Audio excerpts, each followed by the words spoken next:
What's going on YouTube? Welcome to another episode of the Friday Vape Club. As always, your host Squidly Tris back for another review for you. So today we are looking at this little beast.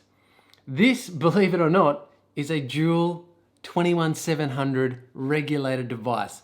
This is the Augvape VX217. Sitting on top is the Augvape intake sub-ohm tank. This thing comes as a kit. So we're going to review this as a kit. We're going to take a look at the tank. We're going to take a look at the mod, and then I'm going to give you my thoughts. So let's get into this, shall we? So there's a couple of things that you should be doing, really, and that is kind of liking this video. Don't forget to hit the like button. Should be subscribed if you're not already subscribed. And drop a comment down below. And don't forget to follow all those social media links that are in the description below as well. So let's roll that intro.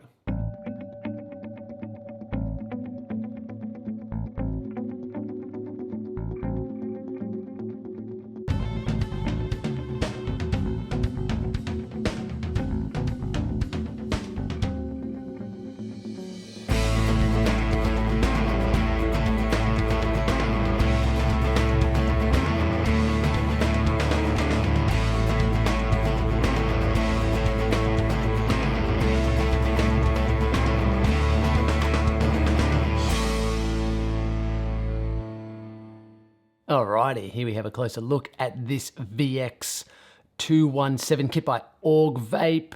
Okie dokie. So a couple of specs on this thing, just in case you were interested. The body of the mod itself is made of zinc alloy, and it is only 80 millimeters tall. That's fucking cray. It is 49 millimeters across and 42 millimeters deep. It does all the way from 5 to 217 watts, hence the name VX217. It's a pretty bloody big giveaway right there. It does 0.5 all the way up to 12 volts in variable voltage mode. And it does have a resistance range of 0.05 up to 3. The cool thing about this device is it does take dual 21700 batteries. So for a regulated device to take such big batteries, that is sensational. This thing is pretty teeny tiny when you think about it. Look at that. Little dual 21700 regulated device. Pretty fucking cool. That's quick kind of specs on the mod. On the tank itself, this is the intake sub-ohm tank. So it is a top airflow sub-ohm tank. This one was kind of developed by Augvape. It does have anywhere from, I think it's 5 mils capacity to, I think you can get an 8 mil bubble glass for this, something like that. It comes with 2 coil heads, so you get the 0.15 mesh and the 0.2 mesh, which is the one that is in here at the moment. And it does kind of do plug and play coils, but we'll go over that in a minute. But yeah, all right, let's do it. Let's take it from the top, right up the top here. Look at this little beast. Okay. Shit. All right, so you do have an 810 drippy tippy up the top there. You've got some nice knurling up the top, which is very easy to grip and rip. Quarter turn and you expose your fill ports. Yeah, mine's still full of liquid because I've been using it and loving it. Got the quarter turn there to take this on and off. You do have your AFC, and as you can see, it is dual top airflow. And very easy to cut that airflow down if you so desire. So you get this top airflow, really, really cool. Down this section here is your chimney, and you can see your coil on the inside right there. In the straight glass, as I've got, it is the 5 mil capacity. Let's take a look underneath. Oh shit. What is wrong with me today? This is what the underneath of the sub-ohm tank looks like. Pretty clean, pretty crisp, pretty clear. Look at that. And then you can change out your coil heads by grabbing the bottom, pa-boom, like so. And it's very, very simple to just grab the coil, pop it out, pop a fresh one in, and away you go. You can see here, this is your airflow tubes. So you see them in the chimney section, that's that black bit there. So the air is coming in, it's coming down through here, under the coil, and then out. So the airflow has a fair bit to travel, but you know, as all things considered, it's a pretty decent little vape. Screw the base on like so, and then you have got a top airflow sub-ohm tank. The cool thing that I like about this tank is you're kind of eliminating any issues with leaking, because you got that top airflow. It's awesome, and it vapes like a bottom airflow, where you get the flavour like you would even in a bottom airflow sub-ohm tank. That's pretty cool. So let's put that aside and take a look at the VX217. This is it right here, up the top, 510 connection. Yeah, you've got this kind of little sunken area. I don't know the diameter of that, but it's certainly less than 25 millimeter, which I forgot to mention. This is 25 millimeters. Yes, that's it. So down the front, you have got your fire button, nice clicky fire button. It's very recessed. It's got some kind of pattern on it, a little bit of, I don't know what you call that, ribbing for her pleasure, but it's certainly got a bit of a feel. And then you find that it's the perfect size for your thumb, which sets this up for a thumb fire device. So this here is your screen. You can see your wattage, your preheat, which is the normal, your dual battery indicator. You've got your voltage over here, and you've got your resistance, and then your time. You can see just up in the little corner right there. That's the seconds that you've got vaping. Down here is your potentiometer, or your little wheel, your spinny wheel to change your wattage. Very easy to use, very straightforward. And that's it. There's no up and down. You can't press this potentiometer in. The only way to go into the menu system is you push the fire button 3 times. 1, 2, 3. And then I'm into the menu. And then you move it with the jog wheel. Pretty fucking cool. But it's got variable voltage, variable wattage. It's got bypass mode. It's got all sorts of cool stuff. And then in settings, you can change even more shit. And one of the cool things about this is you can change the color, and you can do a user color. So you can change the red, green, and the blue and change it to whatever color you want. Make your own custom color. Pretty sweet. Down here is your USB charging port, and it is a USB-C charging port. I do recommend taking your batteries out and putting them in an external charger rather than charging through the device itself. Down the bottom here is your battery door and the bottom of the device. No issues with this opening at all. You've got some battery venting down here, bit of a slide and a push, and it opens up your batteries. This is your battery department, your battery sled. You've got some orientations down on the inside. Positive, positive. 21.7s fit in there really nicely. Like there's more room. I could add more room in here. I was very skeptical of the battery latch, but it's got a nice metal connection. You've got your battery orientation, and it tells you which battery is which, A and B. Again, battery orientation that aligns with the top of the batteries up here, so you can't really get mistaken or come unstuck. You literally push it down and then clip it in. And once it's in, mate, she is in. She ain't going anywhere. No rattle at all from the batteries, even though when you look at them inside here, there's a little bit of rattle. When that's in place, nothing. Nothing really down the back or the sides. Pretty straightforward, pretty simple design. The only thing is, look at this. Look at this Augvape, you motherfuckers. Hey, what is that? That's how it came out of the box. Pretty disappointing. But that's pretty much it. Pretty straightforward, nothing to it. Pretty user-friendly, lovely little kit. I think it looks great with the all black. Put the sub-ohm tank on top. Look at that, got a nice little kit. Great sub-ohm tank, great device. Let's take a look at the packaging. So this is the packaging that you receive. This is the picture of the Augvape VX217 right there. You get a little Augvape symbol here. Bit of warnings and shit. On the back, usual back of box bullshit. Let's get inside of it. Oh. Okay, look at all these goodies, eh?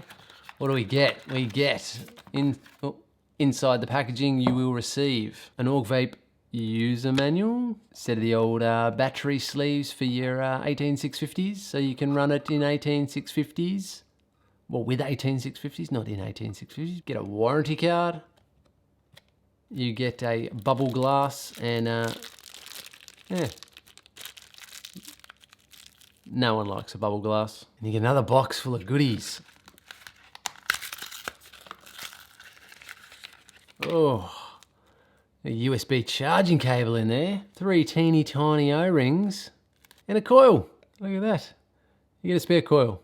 That was a look inside the packaging of the Augvape VX217. Let's jump back up top and do the flavour, cloud production, airflow, pros, cons, price, and if I think this is the best or the worst device ever. All right, now we've had a quick look around this Augvape VX217. We're gonna take it for a vape. So I have got the sub-ohm tank on top, the intake sub-ohm tank. It is filled up with liquid. I have got the 0.2 mesh coil head inside, 60 watts on the dial. Inside is, ooh, you know it cannot be a tasting without the Boule Bolu. All right, let's just get into this thing, shall we? Let's go. Ready for the thumb fire?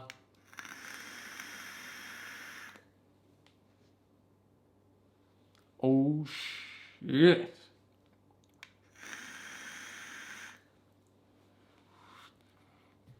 That is a pretty bloody good vape. All right, so let's talk about the flavour, cloud production, and airflow. Flavour, cloud production, airflow.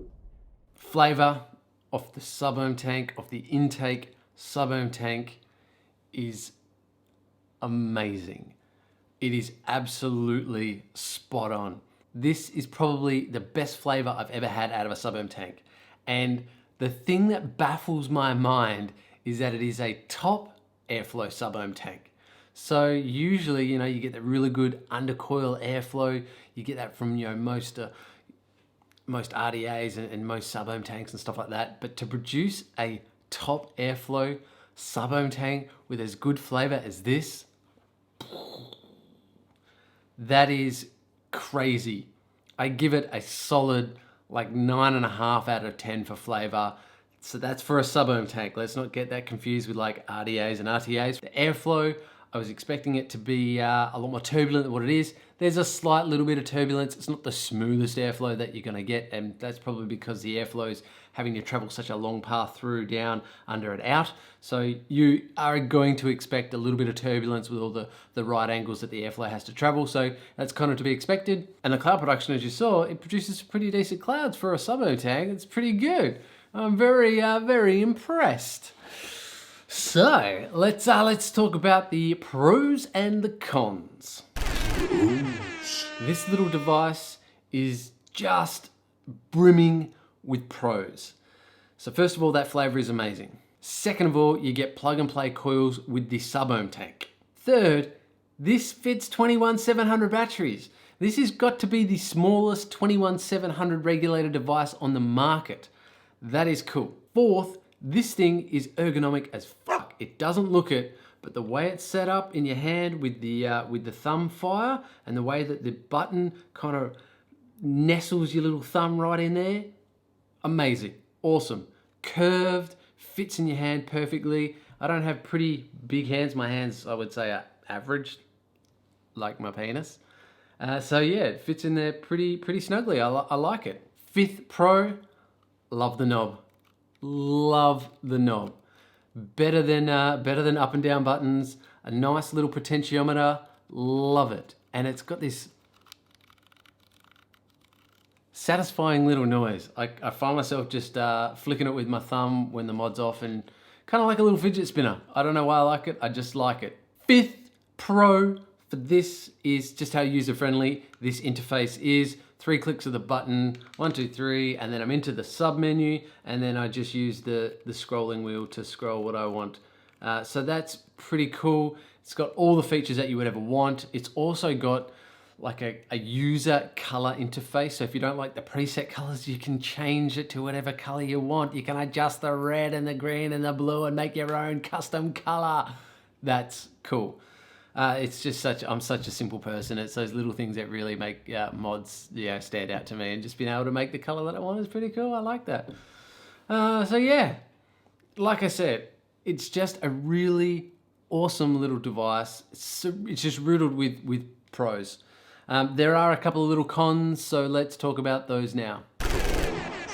So I have two cons for this, two little cons. If you wanted to vape this at 217 watts, it's gonna take you a little while to get there. You can round robin, but depends on where you're vaping. If I'm at 60, I'm not going to 217. Let's be realistic, I'm not going to 217 watts, am I? So it doesn't really matter. I just thought it would, it's there, it's information for you. If you wanted to vape it at 217 watts, you're better off kind of going to 0 and then going that way. It'll probably be faster. But if you're at 108 watts, what the fuck are you gonna do? Are you gonna go up? Are you gonna go down? Either way, it's gonna take you a while. You're just gonna have to go around, whichever way. And number two, the second con is there's a little bit of a quality control issue. This is how I got this device out of the box. I shit you not, it has not left my house. It has stayed in my house. This is where I do a majority of my testing. Usually vape it at night time, not at work. It's at night when I get home. I use the devices that I'm testing and I use them for a week. This is how it came out of the box. Look at that. The whole paint, there's big chunks taken out of it. I don't know what the fuck happened with this. Now, yes, it did come from China all the fucking way to WA. That is a pretty gnarly trip. But most of the shit that I order comes from China, and I've never had such a bad quality control issue with this. Now, Augvape sent me this. I didn't pay for it. If I paid for this, I would have been pissed. And if you ordered this from Augvape and you got it in this condition, I'd be sending it right fucking back. So yeah, a little bit of a quality control issue there, Augvape. Sort your shit out, mate. Fuck. So that's it. That's really the kind of the two cons that I had from this. Apart from that, I have been loving it. So let's talk about the price. Price. So what is the Augvape VX217 Kit? Gonna set you back. A little bit of Google foo around the internet, and I found it online in the States for $70. I couldn't find it here in Australia as of yet. So for those of us in Australia, you're probably gonna have to order from China or overseas, or even, I don't know when this video is being released, but at the time of recording it, I couldn't find it. So if it's out now and this video comes out a week later from when I'm recording it, which is kind of inception because you're watching this now, which is when I released it, but know that I recorded it a week ago. So what does that mean? What is going on? I get so off topic here. But the time of recording, I couldn't find it for sale in Australia. I would expect to pay probably around that $90, maybe $100 for this kit. And I would pay that, especially because you get that intake sub-ohm tank. It is just flavorful deliciousness. And then you get the smallest regulated dual 21700 device. That's cool. Definitely, definitely cool. So if I had to give this a rating out of best device ever, worst device ever, nothing in between, just best or worst, it's gonna go on the best side of things. It has been a joy to use. I will use it again. I will buy some sub-ohm tank coils for this, and I will continue to use that intake sub-ohm tank. It is just that bloody good. So that's all I've got for you guys today. Really hope you enjoy it. Like always, please like, please share, please subscribe. Make sure you check out the Aussie Vape Show. If you want to see myself, All Day Vapes, and Legion, go on over to Legion Vapes channel. We do a regular show every Sunday night. It's here in Australia time. So sorry for you outside of Australia, but you can pick up the replay. So head over there and go check out the Aussie Vape Show. And if you're interested, I'm gonna try doing live shows every Saturday morning. So it'll be 7 a.m. here in Perth, which means that it should be fair. Most people around the world should be able to see it live. So catch up. It'll be here every Saturday mornings, 7 o'clock. Look for the half hour of power. It's literally just like a half an hour live show to interact. Questions, answers, what's going on in my life, what's going on in your life, and we'll see how it goes and see how it pans out. So that's all I've got for you guys today. Like always, keep it Cloudy YouTube. Keep it cloudy.